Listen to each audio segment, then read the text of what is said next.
آج کے اس تجزیے میں ہم ایک ایسی دنیا کا سفر کرنے والے ہیں جو کبھی بہت شاندار تھی لیکن اب زمین کے نیچے غائب ہو چکی ہے۔ قدیم گندھارا تہذیب کا ایک عظیم شاہکار دھرما راجکا مونسٹری۔ یہ آثار ماضی کے ایک ایسے روحانی اور تعلیمی مرکز کی کہانی سناتے ہیں جو واقعی آپ کو حیران کر دے گی۔ لیکن یہاں ایک بہت ہی اہم سوال سامنے آتا ہے۔ سوچئے ذرا، عقیدہ، امن اور تعلیم کا اتنا بڑا مرکز اچانک مٹی کے ڈھیر میں کیسے تبدیل ہو گیا؟ ایک ایسی جگہ جو کبھی زندگی سے بھرپور تھی، وہاں اتنی خاموشی کیسے چھا گئی؟ چلیے اس راز سے پردہ اٹھاتے ہیں اور تاریخ کے ان پنوں کو پلٹتے ہیں۔ تو آئیے شروعات کرتے ہیں اس کہانی کے پہلے حصے سے، ٹیکسلا کا تاج۔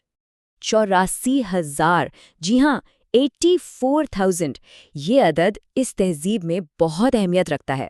بات دراصل یہ ہے کہ جب موریان امپائر کے عظیم بادشاہ اشوکا نے 281 قبل مسیح میں کلنگا کی خوفناک جنگ دیکھی تو انہوں نے ہمیشہ کے لیے خون خرابے سے توبہ کر لی، اور امن کا پیغام پھیلانے کے لیے کہا جاتا ہے کہ انہوں نے پورے خطے میں 84,000 اسٹوپا بنوائے، اور ان سب میں سے جو سب سے بڑا اور پرانا تھا وہ یہی ٹکسلا کا دھرما راجکا تھا۔ اب آپ ضرور سوچ رہے ہوں گے کہ اس کا نام دھرما راجکا ہی کیوں رکھا گیا؟ دراصل یہ نام خود بادشاہ اشوک کا نام پر تھا۔ بدھ مت کے لیے ان کی عظیم خدمات کی وجہ سے انہیں دھرم راجا یعنی دھرم کا آقا مانا جاتا تھا۔ ایک اور دلچسپ بات یہ ہے کہ یہ مقدس جگہ وادی تاکسلا میں دھرما ندی کے بالکل کنارے واقع تھی، جس سے اس نام کا مطلب اور بھی گہرا ہو جاتا ہے۔ آگے بڑھتے ہیں کہانی کے دوسرے حصے کی طرف، اشوکا کی مقدس بنیاد۔ اس عمارت کی پیمائش سنیں، ایک مرکزی گنبد جس کا قطر یعنی ڈایامیٹر 131 فٹ اور اونچائی 45 فٹ تھی۔ اس زمانے کے حساب سے سوچئے یہ کتنا بڑا تعمیراتی کارنامہ تھا۔ اس گول سٹوبا کے ارد گرد ایک مخصوص راستہ تھا جسے طواف کا راستہ کہتے ہیں۔ یہ راستہ بہت ہی نزاکت سے تراشے گئے پتھر کے ستونوں سے سجایا گیا تھا جو وہاں آنے والوں کو ایک عجیب سا روحانی سکون دیتا تھا۔ اور اس ستوپا کی مضبوطی کی داد دینی پڑے گی۔ 3 صدی قبل مسیح میں بننے والے اس ابتدائی ستوپا پر 40 عیسوی میں ایک انتہائی خوفناک زلزلہ آیا، لیکن حیرت کی بات یہ ہے کہ زلزلے کی اتنی تباہی کے باوجود یہ جگہ ختم نہیں ہوئی، بلکہ کشان دور میں اسے نہ صرف مکمل طور پر ٹھیک کیا گیا بلکہ پہلے سے بھی کہیں زیادہ بڑا اور وسیع کر دیا گیا، وہ بھی ایک نہیں 2 مرتبہ۔ چلیے اب اس کے عروج کی بات کرتے ہیں۔ حصہ تیسرا، گندھارا کا سنہری دور۔ اگر ہم اس کے سفر پر نظر ڈالیں تو 281 قبل مسیح میں اشوکا کی بنیاد رکھنے سے لے کر 40 عیسوی کے زلزلے اور پھر کشان دور کے سنہری زمانے تک دھرما راجکا کا سفر واقعی اتار چڑھاؤ سے بھرا تھا۔ کشان امپائر میں تو یہ مونسٹری اپنے عروج کی بلندیوں پر تھی، جاولین جیسی عظیم یونیورسٹیاں اسی کے ساتھ ساتھ پھول پھل رہی تھیں، لیکن پھر 5ویں صدی کے آخر میں کچھ ایسا ہوا جس نے سب کچھ بدل کر رکھ دیا۔ وائٹ ہنس کا حملہ۔ ذرا ماضی کا تصور تو کریں، یہ جگہ کبھی رنگین شیشوں، چمکتے موتیوں اور عظیم و شان پینٹڈ مجسموں سے بھری ہوئی تھی۔ ہر وقت بھکشوؤں کے منتر پڑھنے کی آوازیں گونجتی تھیں، اور اب اس کا برعکس دیکھیں۔ آج یہاں صرف پتھر کی ویران بنیادیں اور ایک عجیب سی چبھنے والی خاموشی ہے۔ یہ واضح موازنہ ہمیں بتاتا ہے کہ وقت کتنا بے رحم ہو سکتا ہے۔ لیکن ٹھہریے، 20ویں صدی میں ایک بہت ہی زبردست ڈسکوری ہوئی۔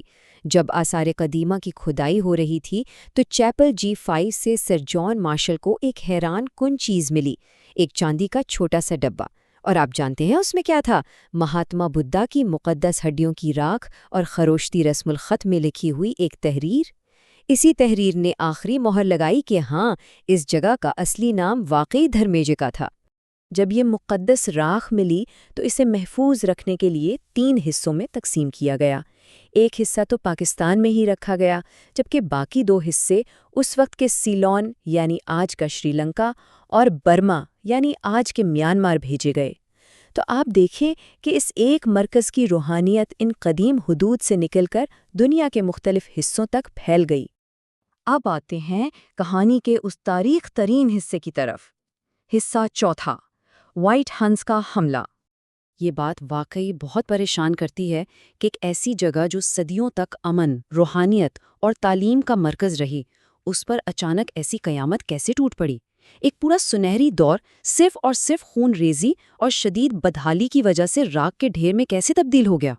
اس تباہی کا پیمانہ اتنا بڑا تھا کہ وائٹ ہون بادشاہ مہر کلا کے ظالمانہ دور میں اس خطے کی 1000 سے زائد خانقاہیں اور عبادت گاہیں بالکل مٹی میں ملا دی گئیں۔ 1000 سے زیادہ!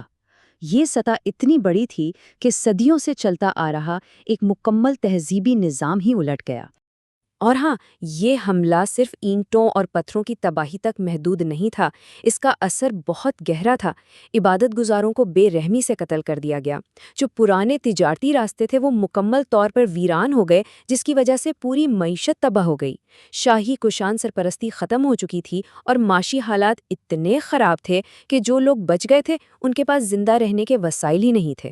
آخرکار مجبور ہو کر انہیں دھرماراجکا جیسی عظیم عمارتوں کو حالات کے رحم و کرم پر چھوڑ کر جانا پڑا۔ یہاں سے شروع ہوتا ہے ہمارا آخری اور 5واں حصہ، دریافت اور ویرانی۔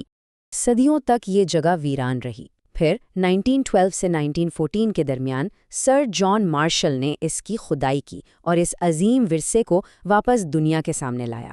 بعد میں 1934 سے 1936 تک احمد دین صدیقی نے اس کام کو آگے بڑھایا۔ آج اگر آپ دیکھیں تو یہ ایک انتہائی نازک یونیسکو ورلڈ ہیریٹیج سائٹ ہے، لیکن اس جگہ کا ایک اور پہلو بھی ہے۔